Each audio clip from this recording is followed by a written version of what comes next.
एक दिन ठाकुर जी अपने ग्वाल वालों के संग खेल रहे थे, तो ठाकुर जी ने ऐसे खेल खेल में श्रीदामा को धक्का दिया। श्रीदामा गिर गया, बहुत जोर से रोया। ठाकुर जी बोले, अरे भैया शांत है जा, लग गई। अरे ठीक है अब शांत है जा। लेकिन श्रीदामा शांत नहीं हो गए। ठाकुर जी बोले, तुम कैसे हो? गोकुल में रह में हम। गोकुल को मतलब है जहां हर घर में 1000 गैया, उसका नाम है गोकुल। इतनी गैयान को दूध घी दही सब हमारे घर में होवे। अरे खा पी के न बढ़िया अपनी शरीर को बनाओ, खेल खेल में लगती रहे, इतनो रोवे को कहा मतलब है? तो श्रीदामा क्रोध में भर के बोला, तू तो राजा को बेटा है लाला, तो को मक्खन खावे को मिले, घी खावे को मिले, दही पीवे को मिले। हम लोग तो बेचारे गरीब ब्रजवासी हैं, हम लोग जितनो दूध घी दही बनावे सब कंस के लोग ले जामे हमारे यहाँ से। कंस ने ब्रजवासीन के ऊपर कर लगा रखो है, टैक्स लगा रखो है। कहा कि प्रत्येक ब्रजवासी को इतनो मटका भर के घी दूध दही सब मथुरा भेजना पड़े, हम लोग घर में ना रख सकें, क्योंकि कंस के सिपाही जब आके हमारे घर की तलाशी करें, यदि इतने मटका हमारे घर को प्रसारित हैं, वहां से ज्यादा यदि हमारे घर में मिल गए तो मृत्यु दंड होगा हमारो। कंस ने पूरे ब्रजवासियों को कह रखा है कि हर घर में 4 मटकी से ज्यादा नहीं होनी चाहिए, उससे अधिक आने वाला दूध घी दही ये सब मथुरा भेजना है।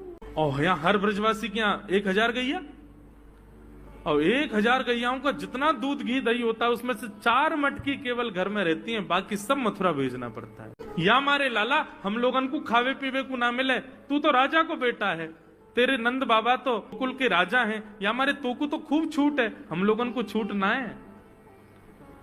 ठाकुर जी बोले, ये बात है? बोले हाँ। ठाकुर जी बोले, मेहनत करें हम, गैया को पाले हम, गैया को घास खवा में हम, गैया की सेवा करें हम, और दूध पीवे को वो राक्षस कंस। अब तो मैं छोटा हूं, मेरी बात कोई मानेगा नहीं, लेकिन प्रलय तो अब से लानी पड़ेगी। और कैसे लाएंगे? बोले, राजी राजी यदि मक्खन दूध दही नहीं मिल लो तो चोरी करके खाओ। हमारो ही मक्खन है, हमारो ही दूध है, हमारो ही दही है, लेकिन अभी हम बालक हैं, हम ज्यादा कछु बोलेंगे हमारी कोई बात मानेगो ना। लेकिन ये सद वस्तु कुपात्र के हाथ में नहीं जानी चाहिए। राजी राजी नहीं मिलता तो चोरी करके खाओ। जब कर देवे को नंबर आवेगो तो सब पूछेंगे, भाई कहाँ गए हो मक्खन दूध दही? बोले घर में तो है ना। बोले तो कहाँ गए? बोले चोर चोरी कर ले गए। और यही भाव से हम ब्रजवासी उनको खावे पीवे को मिला करेगो। मधुमंगल श्रीराम बोले, लाला तू जो कहेगो सो करेंगे, लेकिन चोरी नहीं करेंगे। ठाकुर जी बोले, तो ठीक है, कल से तुम लोग अलग खेलो, मैं और दाऊ दादा अलग खेलेंगे, हमारे संग मत खेलना। मधुमंगल सीताम बोले, अरे लाला तू ना जाने, मैया यो के लाला जो चाहे करियो, चोरी मत करियो, चोरी करवे तो ब्याह ना होवे। ठाकुर जी बोले, ब्याह की पड़ रही है तो है, ब्याह ना होवे। ऐसो पत्र पूछ रहा सो है गयो, पत्रो दुबरो सो तू सीख जैसो है गयो, तो कौन ब्याह करेगा ऐसे? अरे ब्याह करना तो ने खाया ने पी ने बढ़िया गाल तेरे बढ़िया होंगे, शरीर ने बढ़िया होगा तभी तो ब्याह होएगा। अब भैया हमारी बात सुन लो, जितने अच्छे काम करने सब आज कर लो, कल से चोरी करेंगे, पूरे ब्रजमंडल में आतंक मचाएंगे, हमारो ही दूध घी दही है और हम ही चोरी करके खाएंगे। ठाकुर जी ने चोरी क्यों की? क्योंकि सारा गौरस बेवजह मथुरा भेजा जाता था और मथुरा से कंस पूरे भारत में वितरित करके खूब धन कमाता था। इस वजह से ब्रजवासी प्रताड़ित होते थे, क्योंकि गैया के लालन पालन में जितना खर्चा होगा सब करो ब्रजवासी। 4 मटके मिलते थे, 4 में से 3 को तो बेच देते थे, 1 में पूरा घर चलता था। ये हालत थी ब्रज की। इसलिए ठाकुर जी ने कहा कि भैया राजी राजी नहीं तो गैर राजी, हम जितने बाकी की मटकी मथुरा भेजे वाली उनको सबन को तोड़ फोड़ करेंगे, उनमें से मक्खन निकाल निकाल के खाएंगे, एक दूसरे को खवाएंगे और सब यहीं रहेगो, मथुरा नहीं जाएगो कछु भी। इसलिए ठाकुर जी ने चोरी की। सबसे पहले प्रैक्टिस अपने घर में ही कर लें कैसे करनी है चोरी। सो अगले दिन ठाकुर जी सवेरे उठे और देखने लगे यशोदा मैया देख तो नहीं रही, और ठाकुर जी चुपचाप गए महाराज जहां पर सारे मक्खन दूध दही रखे, वहां पहुंच गए गौरस भंडार में। और गौरस भंडार में एक मटकी के ऊपर से ढक्कन हटाए करके जैसे ही ठाकुर जी ने हाथ बोर के पानो प्रारंभ किया, सामने एक खंबा था, उसमें मणि लग रही थी। आज पहली बार 3.5 वर्ष की आयु में ठाकुर जी ने अपना प्रतिबिंब देखा। ठाकुर जी ने जैसे ही प्रतिबिंब में अपने रूप को देखा, अपने रूप को देख करके ठाकुर जी बोले, हो तू भी आयो यहाँ चोरी करवे? अपने आप से ही बात कर रहे हैं ठाकुर जी। अरे मैंने कही तो हती अपने अपने घर में चोरी करनी है, तू दारी के मेरे घर में आगो चोरी करवे? ठाकुर जी अपने प्रतिबिंब से बात कर रहे हैं। अब गौरस भंडार में ठाकुर जी की आवाज गूंज रही थी और वो गूंजते हुए रसोई घर में जा रही थी। रसोई में मैया ने सुनी, बोले ये लाला कहाँ ते बोल लो है? उठ गयो कन्हैया?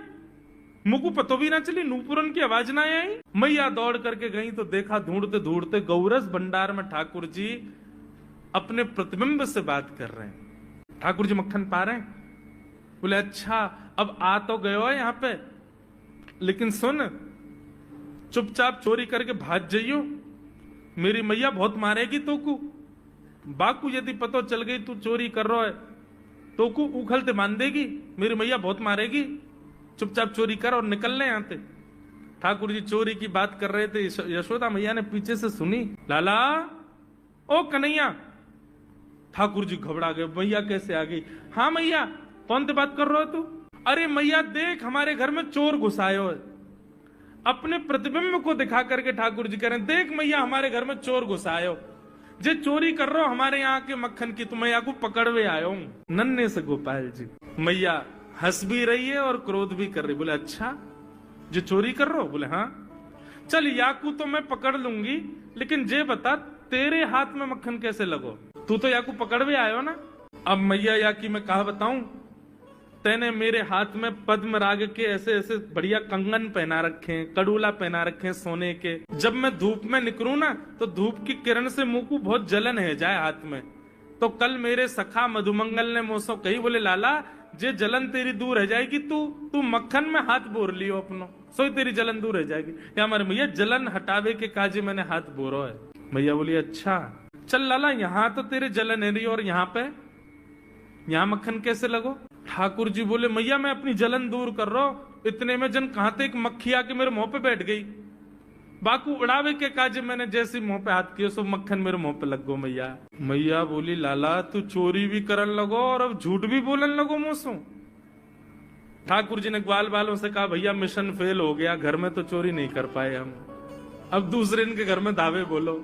एक दिन महाराज ठाकुर जी का जब आतंक खूब बढ़ गया गोकुल में, सब गोपियों ने जाकर के मैया से शिकायत करी। बोले मैया अपने लाला को संभाल लियो, नहीं तो काव देना हम देख लेंगी और फिर हमसे मत कहियो कि तेने मेरे लाला से यो क्यों कही। मैया बोली कहा क्यों मेरे लाला ने? गोपी बोली ये बस सुन लो और यो बताइयो कहा ना करे तुम्हारो लाला। देख वे में 3.5 बरस को है, बाकी पेट में इतनी बड़ी बड़ी दाढ़ी है, बाकी मतलब बलवान है कि सब जानकारी है या कुछ छोटो बालक मत समझियो। गोपियों ने जाकर के अपनी अपनी दुख दर्द सुनाए मैया को। मैया बोली अरे भैया मेरे लाला को मक्खन की कोई कमी थोड़ी है, मेरे लाला को दूध की कोई कमी थोड़ी है। मेरो लाला चाहे तो मक्खन से नहावे, दूध में नहावे, इतना मक्खन दूध दही मेरे घर पे, तुम्हारे यहाँ क्यों चोरी करेगो? अरे कई बार बालकन को अपने घर को भोजन बढ़िया ना लगे, दूसरे के घरन को बढ़िया लगे, अगर बार ने तुम्हारे यहाँ की नेकाद मक्खन खा लियो तो वहां इतना रो क्यों रही हो? मैया आपको अपनो लाला बहुत सीधो लगे ना, हम बताएं कहा करे तुम्हारो लाला?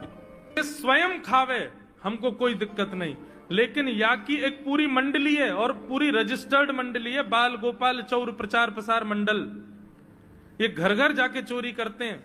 और मैया तुम्हें कहा बताऊं, जैसे ही कोई गोपी के नयो बालक होवे ना तो तुम्हारो लाला पूरे मंडल के साथ आवे और वह लाला के सिर पे हाथ धर के, छोटे से बालक के सिर पे हाथ धर के बस 1 वर्ष की प्रतीक्षा, फिर तुम भी हमारी मंडली में आ जाओगे।